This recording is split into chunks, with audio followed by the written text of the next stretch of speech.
Baahubali cinema చూసిరా మీరు? చూసిన వాళ్ళు ఒకసారి చేయలేవాడు. Very good.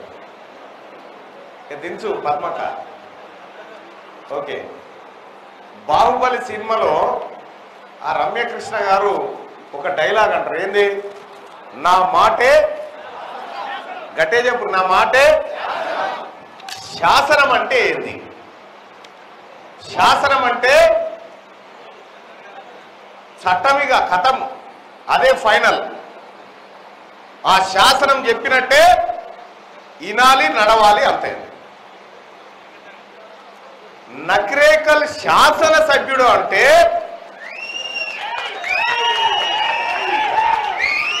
అర్థమైందిగా, అదే ఫైనల్. ఆయన లీడర్గా కాదు, మీ పిల్లల భవిష్యత్తుకు, మీ జీవితాలకు, రాబోయే తరాలకు శాసనాలు రాసే కాడ మీ అందరి ప్రతినిధిగా ఉన్నటువంటి బిడ్డ వేముల వీరేశం గారికి, అలాగే వేదిక మీద ఉన్నటువంటి అన్న మాజీ ఎమ్మెల్సీ పూల రవీందర్ అన్న గారికి, అలాగే ట్రస్మా గౌరవాధ్యక్షులుగా ఉన్నటువంటి పాపిరెడ్డి అన్న గారికి, అలాగే BC corporation X chairman Shambaiah గారికి, అలాగే దైద రవీంద్ర అన్న గారికి, శ్యామల శ్రీనివాస్ అన్న గారికి, సింగిరెడ్డి మల్లారెడ్డి అన్న గారికి, గుడిపాటి లక్ష్మీనరసింహన్న గారికి, బత్తుల ఊషయ్య గారికి, పెద్ది సుక్కయ్య గారికి, మాద యాదగిరి గారికి, పన్నాల రాఘవరెడ్డి గారికి, కంపసాటి శ్రీనివాస్ గారికి, ఏసుపాదం గారికి, అలాగే ఈ కార్యక్రమానికి వరంగల్, నల్గొండ, ఖమ్మం పట్టభద్రుల ఎమ్మెల్సీ ఎన్నికలకు సంబంధించి నకరేకల్ నియోజకవర్గంలో జరుగుతున్నటువంటి ఈ సన్నాహక సమావేశానికి విచ్చేసినటువంటి కాంగ్రెస్ పార్టీ కుటుంబ సభ్యులకు, వీరేశమన్న అభిమానులకు, అలాగే ఇతర సంఘాల నుంచి విచ్చేసినటువంటి ఉపాధ్యాయ, ప్రైవేటు, ప్రభుత్వ, అలాగే విద్యార్థి యువజన సంఘాల నాయకులకు, అలాగే ఇక్కడికి వచ్చినటువంటి వారందరికీ, మాజీ ఉద్యోగులు, ప్రస్తుత పెన్షనర్లుగా ఉన్నటువంటి వాళ్ళందరికీ కూడా మరొకసారి పేరు పేరున ధన్యవాదాలు తెలియజేస్తా ఉన్నా, నమస్కారం తెలియజేస్తా ఉన్నా. అక్క సోదరిమణులందరికీ కూడా ప్రత్యేకంగా ధన్యవాదాలు. చాలా మంది, మీ అందరికీ తెలుసు, మీరు ఎక్కడికి పోయినా, మీరు గ్రామాలలో పోయి వీరేశమన్న తమ్ముడు నిలబడ్డాడు తీన్మార్ మల్లన్న ఎమ్మెల్సీ ఎన్నికల్లో, అన్నా మీరు ఓటేయండి అని అంటే, అన్నా మీరు ఓటేయండి అంటే, ఈసారి మేము డిసైడ్ అయిపోయినాం మల్లన్నకి వేద్దామని అంటారు. ఈసారి గెలుపు పక్క. నాకు ఒక 10-20 వేల మంది శుభాకాంక్షలు చెప్పవచ్చు ఇప్పటికీ, అడ్వాన్స్ కంగ్రాచులేషన్స్ అని. అన్నగారికి కూడా ప్రత్యేక ధన్యవాదాలు. వెంకటనారాయణ అన్నకు పోయినసారి అవుట్ రైట్గా మా మల్లన్న చేసినటువంటి బిడ్డ. అలాగే మీరు అక్కడికి పోతే ఎక్కడికి పోయినా ప్రజలు ఒకటే మాట, పోయినసారి మల్లన్నకు అన్యాయం జరిగింది, పోయినసారి మేమంతా మల్లన్నకి వేసినాం కానీ భోగసోట్ల ద్వారా పల్లా రాజేశ్వర రెడ్డి గెలిచిండు అనేటువంటి మాట చెప్తారు. ఎస్ ప్రజలారా, మీ అందరి ఆశీర్వాదం లేకుండా, మీ అందరి ప్రేమ లేకుండా, ముఖ్యంగా మా అన్న వీరేశమన్న, మా పెద్దన్న ప్రేమ లేకుండా అన్ని వేల ఓట్లను నేను సంపాదించేవాడిని కాదు. ఎక్కడో ఓ చోట వాళ్ళు చూసి చూడనట్టు నా తమ్మునికే కదా అని వదిలిపెడితేనే ఆ రకమైనటువంటి పోరాటం అప్పుడు చేయడం జరిగింది. మీరు పోండి, గ్రామాలకు పోండి, పట్టభద్రులను కలవండి. అసలు ఈ ఉప ఎన్నిక ఎందుకు వచ్చింది? ఎందుకోసం వచ్చింది పట్టభద్రుల ఎమ్మెల్సీ ఉప ఎన్నిక? టిఆర్ఎస్ పార్టీ వాళ్ళు, బీఆర్ఎస్ పార్టీ వాళ్ళు ఈ పట్టభద్రుల ఎమ్మెల్సీ పదవి నాకెందుకని పల్లా రాజేశ్వర రెడ్డి నడి మంత్రాన కాడెత్తేసి ఆడ పడేసిపోతే వచ్చింది. అవునా కాదా? పట్టభద్రులను, వాళ్ళ ఆశయాలను 6 ఏళ్ల కాలం పాటు మోస్తాని ఎత్తుకున్నటువంటి పల్లా రాజేశ్వర రెడ్డి నడి మంత్రాన ఈ ఆఫ్టర్ ఆల్ పదవి నాకెందుకు, ఈ ఆఫ్టర్ ఆల్ వీళ్ళ బతుకులతో నాకెందుకని నడి రోడ్డు మీద పట్టభద్రులను వదిలిపెడితే ఈ ఉప ఎన్నిక వచ్చింది. ఈ ఉప ఎన్నిక వచ్చే కంటే ముందు కూడా 3 ఏళ్ల కాలం పాటు, మొన్నటిసారి గెలిచిన తర్వాత 3 ఏళ్ల కాలం పాటు ఉన్నటువంటి పల్లా రాజేశ్వర్ రెడ్డి ఏ ఒక్క ఉపాధ్యాయ సంఘాన్నైనా, ఏ ఒక్క పేదవాడినైనా, ఏ ఒక్క నిరుద్యోగినైనా కనీసం ముఖ్యమంత్రి గారిని కల్పించే ఏర్పాటన్నా చేసిండాన్ని నేను అడుగుతా ఉన్నా. ఒక్కరిని కల్పించలే. కానీ ఇక్కడ ఉన్నటువంటి నాయకత్వానికి నేను చెప్తా ఉన్నా, రేపొద్దున కాంగ్రెస్ పార్టీ పెద్దలు రేవంత్ రెడ్డి గారు ముఖ్యమంత్రి గారి ఆశీర్వాదంతో, అన్న వీరేశమన్న ఆశీస్సులతోని, ఈ కాంగ్రెస్ పార్టీ అగ్రనాయకత్వం అంతా ఆశీస్సులతోని, మీ అందరి ప్రేమతోని గెలిచిన తర్వాత, ఎమ్మెల్సీగా ఇక్కడ జెండా ఎగరవేసిన తర్వాత మొదటి వారంలోనే అన్ని సంఘాల నాయకులతో ముఖ్యమంత్రి గారితో ముఖాముఖి కార్యక్రమాన్ని ఏర్పాటు చేయిస్తాం. మేము వీరేశమన్న మేము అందరం తీసుకుంటామని చెప్తా ఉన్నా. సమస్యలు చెప్పుకోవడానికి ముఖ్యమంత్రి మీ ముందు ఉంటారు. మీరు ముఖ్యమంత్రి గారితో నేరుగా చెప్పుకునేటువంటి అవకాశాన్ని మేము కల్పించబోతా ఉన్నాం. గతంలో పనిచేసినటువంటి పల్లా రాజేశ్వర్ రెడ్డి గారికి కేవలం ఎక్కడ కబ్జా పెట్టాలి, ఎంత సంపాదించాలి, ప్రజల్ని ఎట్లా పీడించాలి, ఇవి తప్ప పట్టభద్రులకు సంబంధించి ఏ ఒక్క సమస్యనైనా పట్టించుకోలేదు. పోయినసారి మీ అందరికి తెలుసు సోదరులారా, 100 కోట్ల రూపాయలు ఖర్చు పెడితే, ఆఫ్టర్ ఆల్ 100 కోట్ల రూపాయలు ఖర్చు పెడితే ఒక్క తీన్మార్ మల్లన్న అనేటువంటి ఒక చిన్న జీవికి ఓడించడానికి తాను పడ్డ శ్రమ మీ అందరికీ తెలుసు. 4 రోజుల పాటు కౌంటింగ్ కేంద్రంలో నిద్రపోకుండా చేసిన సోదరులారా, ఆ రోజు మీ అందరికీ తెలుసు. ఎందుకు మరి తీన్మార్ మల్లన్నని ఇంతమంది ప్రజలు ప్రేమించిర్రు, ఇంతమంది ప్రజలు అభిమానించిర్రు, పార్టీలను పక్కకు పెట్టిర్రు, సంఘాలను పక్కకు పెట్టిర్రు, ఎందుకు ఈ తీన్మార్ మల్లన్న కావాలనుకున్నారు? తీన్మార్ మల్లన్న ఉగ్రవాద? తీన్మార్ మల్లన్న ఇక్కడ దేశద్రోహ కాదే. తీన్మార్ మల్లన్న ఏం చేసింది ప్రజల కోసం? ఈ ప్రజల తరఫున ఏం చేసింది తీన్మార్ మల్లన్న?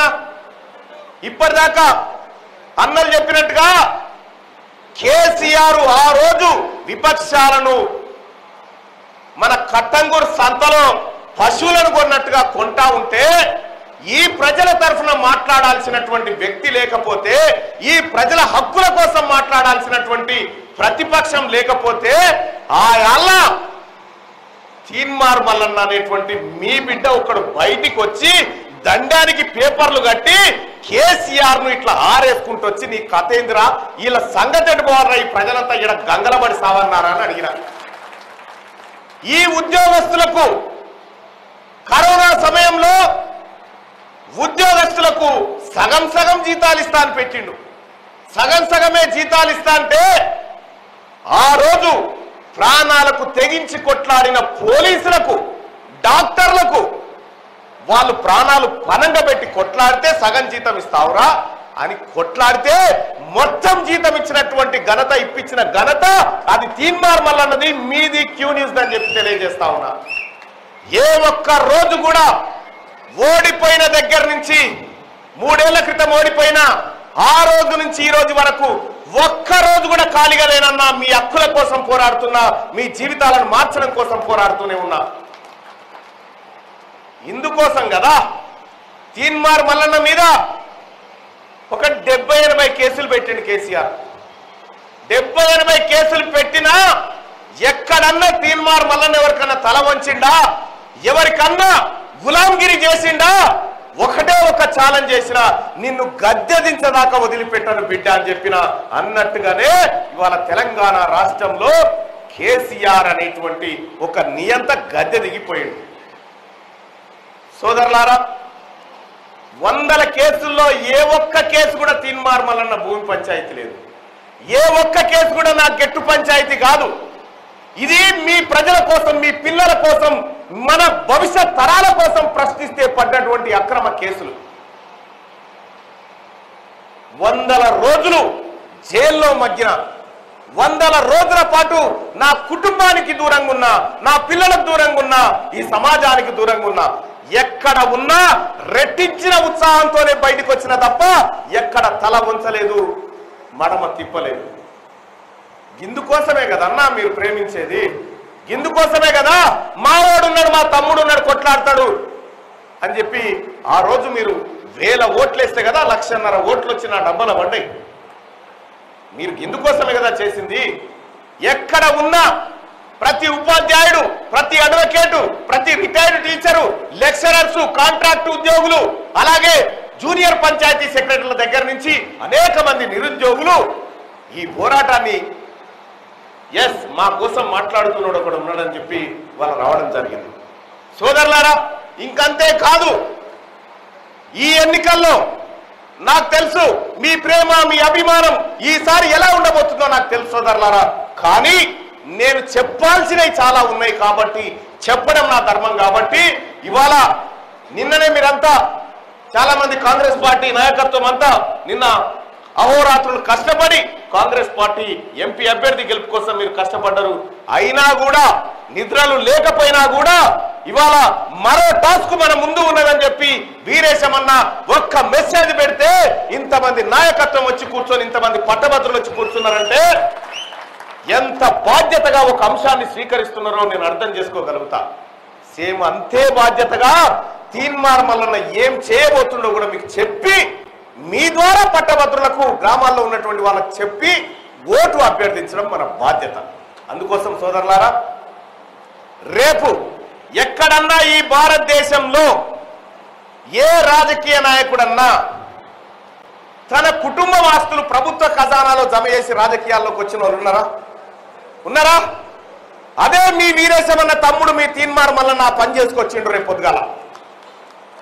అంతేకాదు రైట్ టు రీకాల్ కూడా ఇంప్లిమెంట్ చేసేటువంటి శక్తి తీన్మార్ మల్లన్నకు ఉంది. మీ పిల్లలకు నేనిచ్చే భరోసానా, మీరు ఈసారి మీ తమ్ముడు మీ సోదరుడు తీన్మార్ మల్లన్న గెలిస్తే ఆ రోజు మేము వేసిన ఓటే బిడ్డ ఈ రోజు నీకు ఈ రాజకీయాలు ఇంత స్వచ్ఛంగా ఉన్నాయి, ఈ విధానం అంత ఇంత స్వచ్ఛంగా ఉందని మీరు చెప్పుకునే రోజు వస్తుంది. ఆ విధమైనటువంటి మార్పు తీసుకొస్తామని చెప్పి మీ అందరికి తెలియజేస్తా ఉన్నా. వేముల వీరేశమన్నకు ఒండ్రుమట్టి వాసన తెలుసు, నాకు కూడా అదే వాసన తెలుసు. ఆయన ఎన్ని కష్టాలు పడి ఎన్ని నష్టాలు పడి ఎన్ని నిర్బంధాలను ఎదుర్కొని ఇవాళ నకరకల్ గడ్డ మీద మీ అందరూ ఛాతి విరిచి నా అన్న అని చెప్పుకునేటువంటి స్థాయికి ఎదగలిగిందంటే రేపు పొద్దుగాల మీరు ఆ బిడ్డ పైన పెట్టుకున్నటువంటి నమ్మకాన్ని ఈ తీన్మార్ మల్లన్న కూడా సంరక్షించి కాపాడి అదే నమ్మకాన్ని నిలబెడతానని మా అన్న సాక్షిగా చెప్తా ఉన్నా, నా అమ్మ నాన్న సాక్షిగా కూడా చెప్తా ఉన్నా. సోదరులారా, మీరు గ్రామాలలోకి పోయి 14,800 ఓట్లు ఈ పట్టభద్రుల ఎమ్మెల్సీ ఓట్లున్నాయి. ఈ 14,800 ఓట్లలో నాకు వీరేశమన్న ఇప్పుడే లేచి మాటిచ్చిండు, 14,000 ఓట్లకు నాది బాధ్యత, మా కార్యకర్తలది బాధ్యత అని చెప్పిండు. ఆ 800 కూడా ఎట్లా పోతాయని నేను అడుగుతున్నా. పోలు కాకుంటేనా? సోదరులారా, ఎందుకు పోతాయి? పోకూడదు కదా. ఇది నకరేకాలు, ఇది వీరేశమన్నట్ట.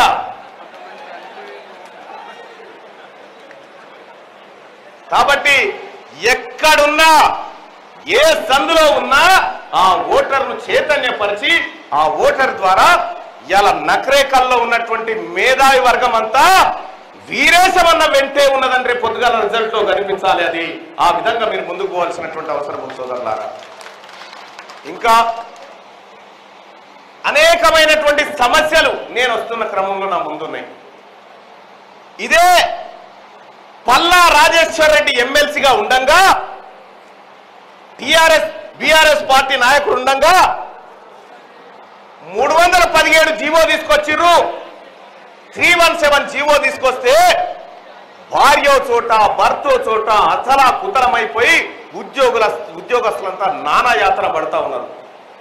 ఇవాళ తీన్మార్ మల్లన్నగా చెప్తా ఉన్నా, కాంగ్రెస్ పార్టీ నాయకత్వం నాకు ఇచ్చినటువంటి బాధ్యతతో చెప్తా ఉన్నా, ఈ 317 నష్టపోయినటువంటి బాధితులకు అతి త్వరలోనే న్యాయం జరగబోతా ఉంది. ఇది ముఖ్యమంత్రి గారి మాట అని చెప్పి అందరికి తెలియజేస్తా ఉన్నా. అలాగే ఇదే పల్లా రాజేశ్వర్ రెడ్డి, ఇదే కేసీఆర్ జీవో నెంబర్ 46 తీసుకొచ్చి ఆ పేద బిడ్డలకు ఉద్యోగాలకు దూరం చేసినటువంటి దుర్మార్గుడు కేసీఆర్. ఈ జీవోలు తీసుకొచ్చినటువంటి కేసీఆర్ ఇక్కడ ఉద్యోగస్తుల కళ్ళల్లో కన్నీళ్లు చూసిండు, నిరుద్యోగస్తుల కళ్ళల్లో కన్నీళ్లు చూసి వాళ్ళ చావులకు కారణమైతా ఉన్నాడు. నేను ఇది చెప్తా ఉన్నా ఈ వేదిక నుంచి, సోదరులారా, ఇది కాంగ్రెస్ పార్టీ ప్రభుత్వం. కాంగ్రెస్ పార్టీ మేనిఫెస్టోలో ఏ అంశం అయితే మీకు హామీ ఇచ్చిందో ఆ అంశాన్ని దగ్గరుండి అమలు చేయించి మీకు అప్పగించే బాధ్యత తీన్మార్ మల్లన్నదని చెప్పి మీ అందరికి తెలియజేస్తా ఉన్నా. సోదరులారా, మీరు పోయి చెప్పండి, గ్రామాలలో చెప్పండి, తీన్మార్ మల్లన్న మా వీరేశమన్న తమ్ముడు నిలబడ్డాడా అన్నా ఓటే అంటే ఒక్కరు కూడా వ్యతిరేకిస్తారని గురి. ఎందుకు తెలుసా? ఈ బిడ్డల సంగతి, వీరేశమన్న సంగతి ఈ ప్రజానికానికి తెలుసు కాబట్టి. ఇప్పుడు నిన్న ఉన్న ఎన్నికల్లో బీఆర్ఎస్కి ఎక్కువైనా సరే బీజేపీ కన్నా ఈ రన్ స్టార్ట్ చేసింది కదా, రేపు పొద్దుగాల ఇటువంటి కుట్రలు కూడా ఉంటాయి. సోదరులారా, ఈ కుట్రలను ఛేదించే విధంగా ఇప్పుడు కేటీ రామారావు టాస్క్ పెట్టుకుని నిన్నయాల ఏంటంటే తీన్మార్ మల్లన్న మంచోడు కాదని రోజుకో 2 వీడియోలు తయారు చేయాలన్నాడు వాళ్ళు. నాకు నీ సర్టిఫికేట్ ఎందుకు? నువ్వు ఎవడవు? తీన్మార్ మల్లన్న మంచోడా చెడ్డోడా మా అన్న తమ్ముళ్ళు చెప్పరా, మా సోదరులు చెప్పరా, ఈ ప్రజలు చెప్పరా? వాడు టాస్క్ పెట్టాడు. ఎందుకంటే ఈ అమ్మాయి క్యూ న్యూస్ ఛానల్ పెట్టి మన సర్కారుని గురించి పారేసిండ్రు అని అమ్మాయి బాధ. ఎట్టి పరిస్థితుల్లో తీన్మార్ మల్లన్న ఎమ్మెల్సీ కావద్దని చెప్పి కేటీ రామారావు ఆశ పెట్టుకొని తిరుగుతాడు. నిన్ను ఈ ఆశలు అడియాశలు చేస్తాం బిడ్డ. ఈ వరంగల్, నల్గొండ, ఖమ్మం చైతన్యవంతమైన బిడ్డ గడ్డ ఇది కూడా. ఇక్కడ నీవు ఎన్ని సీట్లు సాధించినావు మొన్న చైతన్యం చెప్పలేదా? 34 అసెంబ్లీ స్థానాలు ఈ 3 జిల్లాల్లో ఉంటే 8 అయ్యా నీకు. సూర్యాపేట ఏకో నారాయణ ఒకడు, జనగామ పల్లా రాజేశ్వర రెడ్డి ఇద్దరు, 32 మంది ఎమ్మెల్యేలు ఇవాళ కాంగ్రెస్ పార్టీ శాసనసభ్యులుగా ఉన్నారు. ఇవాళ CPM party, CPI party, left సంఘాలు, విద్యార్థి సంఘాలు, ఉద్యోగ సంఘాలు, టీచర్ సంఘాలు, ఇన్ని సంఘాల బలం ఇలా తీన్మార్ మల్లన్న వెనకాల నిలబడ్డది. నిన్ననే ఒక 6 ఇండిపెండెంట్ అభ్యర్థులు అరే తీన్మార్ మల్లన్న లాంటివాడన్నా పోవలసింది సార్ అని చెప్పి తమ నామినేషన్లు వాపసు తెచ్చుకొని తీన్మార్ మల్లన్నకు మేము మద్దతు ఇస్తున్నామని చెప్పి ప్రకటించి వెళ్ళిపోయినటువంటి బిడ్డలు. ఇలా ఇంతమంది ప్రేమ ఆశీస్సులు ఉన్నప్పటికీ బాధ్యత గల్లోనిగా నేను ఈ ప్రజలకు ఏం చేస్తానో చెప్పి మాత్రమే ఓట్లు అడగాలని ఇక్కడ దాకా రావడం జరిగింది. అందుకే సోదరులారా, రేపు పొద్దున జరిగేటువంటి పట్టభద్రుల ఎమ్మెల్సీ ఎన్నిక అత్యంత కీలకమైనటువంటి ఎన్నికగా మీరు భావించండి. ఎందుకు కీలకమైంది అనేది 5 తారీఖు రోజు నేను ఈ రేసన్న పక్కకుండి చెప్తాం. ఇది భారతదేశంలో జరిగినటువంటి ఒక పెద్ద అంశానికి లింకప్ అయింది. ఆ విషయాన్ని మీకు చెప్తాం సోదరులారా. దయచేసి మీరందరూ కూడా మీ సమయాన్ని ఎక్కువ వృధా చేయకుండా పట్టభద్రుల ఎమ్మెల్సీ ఎన్నికల్లో ఇక్కడ ఉన్నటువంటి మిత్రులంతా రోజు ఒక 10 మందిని టార్గెట్, రోజు 10 మందిని. మీ ఊర్లో ఎంతమంది మీకు సపరేట్గా గ్రామాల వారిగా లిస్టు కూడా ఇచ్చారు కాబట్టి ఆ లిస్టుకి సంబంధించినటువంటి ప్రతి గ్రామ శాఖ అధ్యక్షుడు ప్రతిరోజు మానిటర్ చేసే విధంగా, అక్కడి నుంచి మండలాధ్యక్షులకు వివరించే విధంగా, మండలం నుంచి ఈరేస్ అన్న టేబుల్ మీదకి సాయంత్రం కల్లా జరిగిన రిపోర్ట్ అంతా వస్తే అక్కడి నుంచి గాంధీ భవన్ లో ఉన్నటువంటి వార్ రూమ్ కి ఎప్పటికప్పుడు సమాచారం చేరే విధంగా ఈ వ్యవస్థ నడవాలి. దానికి ఇక్కడ సిద్దిపేట జిల్లా నుంచి తీన్మార్ మల్లన్న టీం పర్యవేక్షణ కోసం వచ్చిన షాదుల్లా ఇక్కడ వీరేశమన్న ఆదేశాల మేరకు వీరేశమన్న షాదుల్లా ఇక్కడ మీకు ఎప్పటికప్పుడు అందుబాటులో ఉంటాడని చెప్పి మీ అందరికీ తెలియజేసుకుంటూ, అన్న ఒక్కటే ఫైనల్ గా చెప్తా, జన్మనిచ్చిన అమ్మ నాయన సాక్షిగా మీ ఓటు ఖరాబు చేయనే నేను. ఇదే ఫైనల్. ధన్యవాదాలు. Subscribe to the Federal's YouTube page for more news and updates.